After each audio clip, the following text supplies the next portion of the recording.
Salam uşaqlar, gəlin indi isə mamırların inkişaf dövriyyəsinə baxaq. Bunlar necə çoxalırlar? Təbii ki, sporla çoxalırlar və mamırların həyat dövriyyəsinə biz yaşıl quş mamırı misalında baxacağıq. Yaşıl quş mamırı görürsünüz.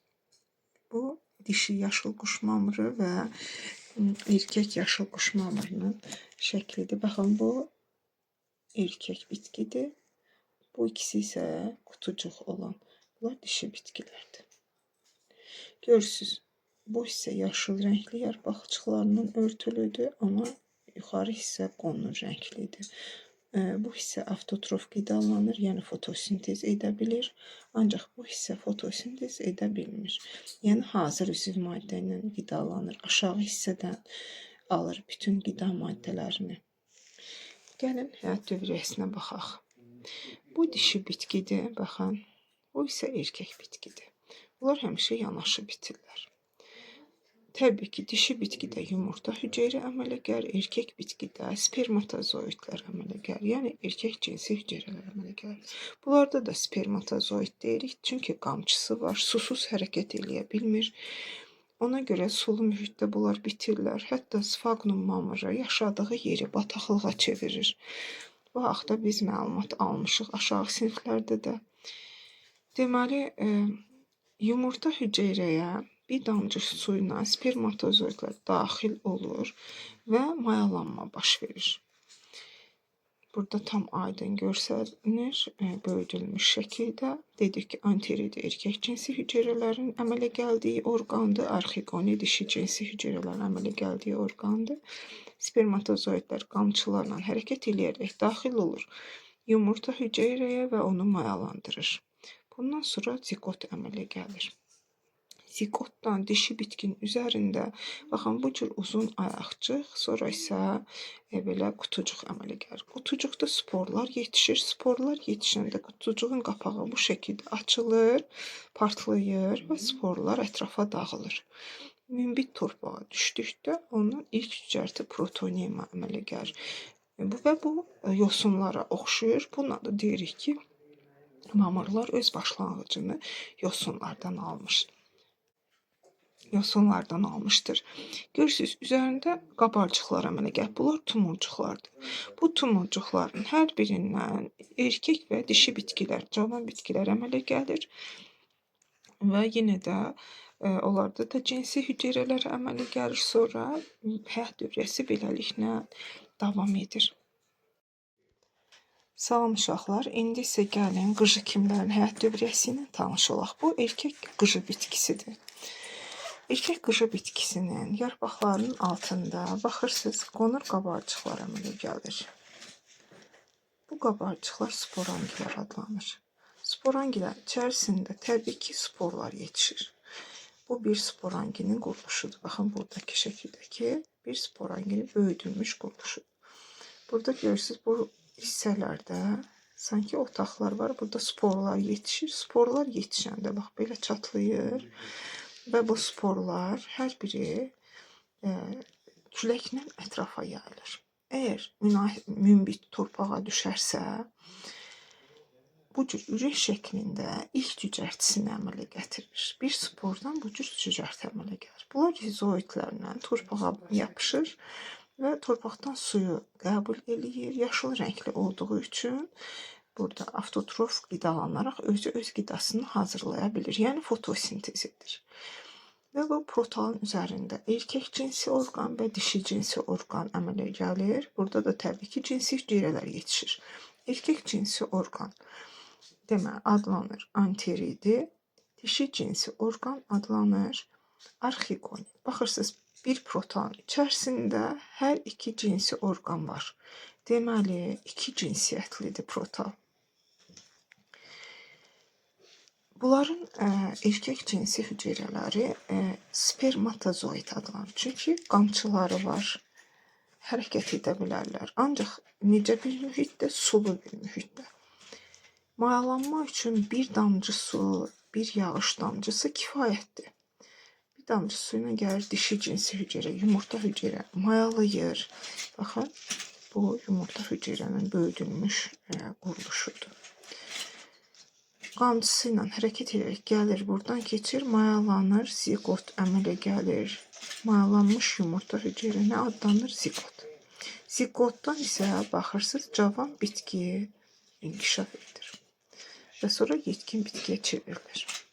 Yetkin bitkinin də yaz vaxtı yarpaqların altında qonur qabarcıqlar əmələ gələcək. Yenə bu həyat dövriyyəsi davam edəcək. Bumerang formasında davam edəcək. Bu oldu, deməli, qıcı kimlərin çoxalması. Salam uşaqlar, bugünkü mövzumuz çılpaq toxumlular. Çılpaq toxumlular, örtülü toxumlardan fərqli olaraq bunların toxumları lətli hissə ilə əhatə olunmayıb. Ona görə də bunların dişiciyi olmadığından, yəni təbii ki, yumurtalığı da yoxdur və yumurtacıqlar çılpaq şəklində yerləşir və sonda onlardan toxum əmələ gəlir. Ona görə də onlara çılpaq toxumlular deyilir. Yarpaqları iynə formasındadır. Görürsünüz, adi şam, adi küknar, Sibir şamı, sərv, ardıc, qara çöhrə, şərq tuyası. Podorkap kimlərin də bizdə nümayəndəsi yoxdur, yəni Azərbaycanda, yəni bitmir. Eldar şamı Gəncə ərazisi üçün, Göygöl ərazisi üçün yəni bir bitkidir. Yəni yalnız Göygöl qoruğunda rast gəlinir. İndi baxaq. Bunların toxumlar çoxalırlar və toxumlar qozalarda əmələ gəlir. Görürsünüz, qozalar nisbətən bir-birindən fərqlidir. Rəngləri də görürsünüz fərqlidir. Təbii ki, bunların da səbəbi var. Baxın, bu şamın qozasıdır, adi şam. Bu küknarın qozasıdır, nisbətən uzunsov olur, amma adi şamda nisbətən girdə formalı olur. Sibir şamıdır. Görürsünüz, bunların şam deməli qozalarına görə o şamları fərqləndirmək olur. Sərvə baxırsınız, sərvin yarpaqları iynə yarpaqlı yox, xırda pulcuq şəkillidir, görürsünüz. Ardıcın qozaları və qaraçöhrənin qozaları quruluşuna görə oxşasa da görürsünüz, rənglərinə görə fərqlənirlər. Tuyada ümumiyyətlə qoza fərqli quruluşdadır, baxırsınız. Şəkillərə diqqətlə baxırıq. Deməli, toxumlar harada əmələ gəlir? Bu qozaların içində. Bəs niyə bunlar rənglərinə görə fərqlidir? Gəlin, bunun səbəbini aydınlaşdıraq. İndi bura baxaq, baxın, sarımtıl qoza var burada, qırmızımtıl qozalar var, yaşıl qozalar var və qonur qozalar var. Bir ildə şam ağacında 4 rəngdə biz qoza görə bilərik. Erkən yazda, may aylarında deməli, sarımtıl və qırmızımtıl qozalar əmələ gəlir. Görürsünüz, budaqların ucunda qırmızımtıl qozalar, yanlarda sarımtıl qozalar əmələ gəlir. Sarımtıl qozalarda erkək cinsi hüceyrələr əmələ gəlir, qırmızımtıl qozalar isə dişi qozalardır. Orada yumurta hüceyrə əmələ gəlir. İki, deməli, tozcuq kisəsi olur. Hər gözdə, baxın, hər hissədə 2 tozcuq kisəsi olur və hər tozcuq kisəsində də 2 hava qovuqcuğu olur. Burada bu hava qovuqcuqları təbii ki, onların yüngül olmasını təmin edir. İçəridə deməli, tozcuqlar yetişəndə bu tozcuq kisələri partlayır və küləklə ətrafa daxılır. Təbii ki, gəlir dişi qozada daxil olur, yumurta hüceyrəni mayalandırır. Bundan sonra mayalanma baş verir və qozanın rəngi yaşıla dəyişir. Çünki orada mayalanma prosesi gedir və mayalanmadan sonra dedik ki, yumurtacıqlar çılpaq formadadır. Yəni burada dişicik olmadığından təbii ki, yumurtalıq da yoxdur. Biz demişdik ki, örtülü toxumlarda yumurtacıqdan toxum, yumurtalığın divarından isə lətli hissə əmələ gəlir. Burada həmin lətli hissə əmələ gəlmir. Yumurtacıqlar çılpaqdır, tozcuqlar üzərinə düşən kimi buradan tozcuq borusunu cücərdərək birbaşa yumurta hüceyrəni mayalandırır və zigot əmələ gəlir. Ardından deməli Mayalanma getdikdən sonra dedik ki, artıq toxumlar əmələ gəlir yumurtacıqdan və get-gedə belə qonur şəkli alır və hər gözdə dedik ki, bu toxumunun quruluşudur. Bu toxumlar artıq bu yuvalar açılır, bu toxumlar yüngül olur, hava kisələri olur orada və uçur. Küləyin vasitəsilə yayılır, müxtəlif yerlərə düşür. Təbii ki, münbit torpağa, nəm torpağa düşdükdə bunların hər birindən bir cavan bitki əmələ gəlir. Mamırlarda, qışı kimilərdə, yəni qıcılar, planlar, qatırquyruqlarda çoxalma prosesi gördük ki, nəsil növbələşməsi ilə baş verir. Yetkin qıcı bitkisinin özü sporofit nəsildir və diploid xromosom dəstinə malikdir. Baxın, 2N göstərilib, yəni diploid deməkdir, 2N. Sporofit nəsil nədir? Yarpaqların altında dedik sporangilərdə sporlar yetişir. Deməli, sporun əmələ gəldiyi nəsil sporofit nəsli adlanır. Sporangilər, baxın, diploid xromosom dəstinə malikdir, amma sporangin içərisində əmələ gələn, meyoz yolla əmələ gələn sporlar haploid xromosom dəstinə malikdir. Təbii ki, əgər haploid spordan cücərən protaldırsa, deməli, protol da haploid xromosom dəstinə malikdir. Protalın üzərində cücərən erkək və dişi cinsi qametlərdə, onlarda təbii ki, haploid xromosom dəstinə malikdir. Ancaq onların birləşməsindən əmələ gələn zigot isə diploid xromosom dəstinə malikdir. Artıq burada görürsünüz. Burada mayalanma prosesi gedir.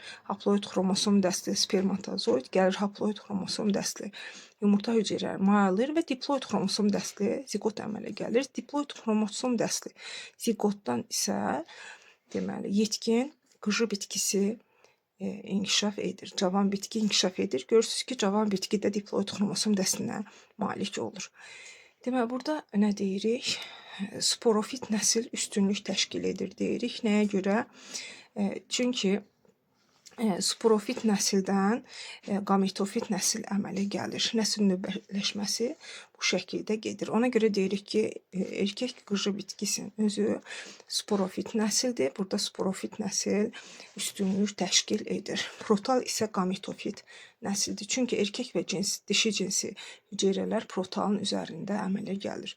Deməli, protal gametofit nəsildir. Üstünlük təşkil edir sporofit nəsil.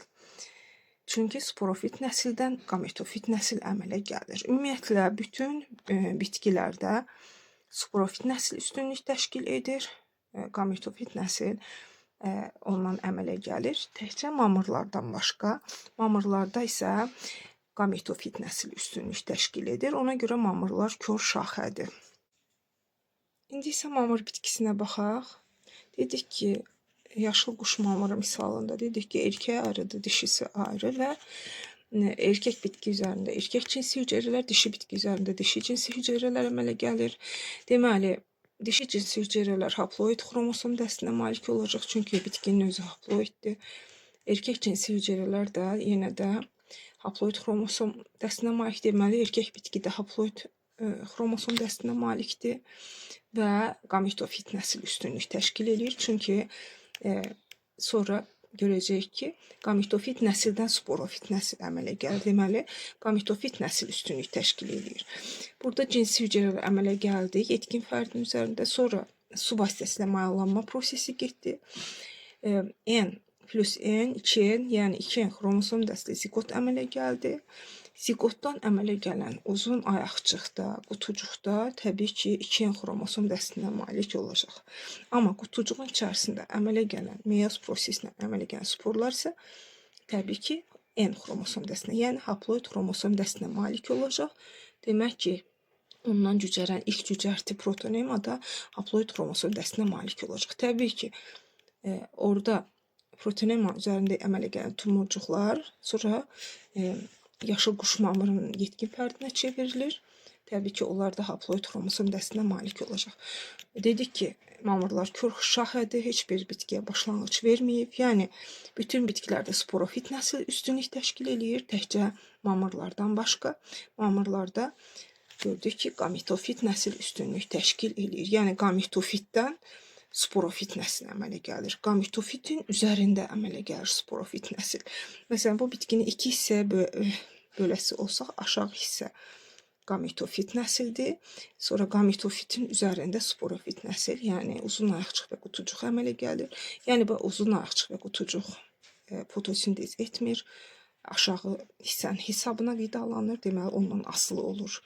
Ona görə də deyirik ki, gametofit nəsil üstünlük təşkil edir.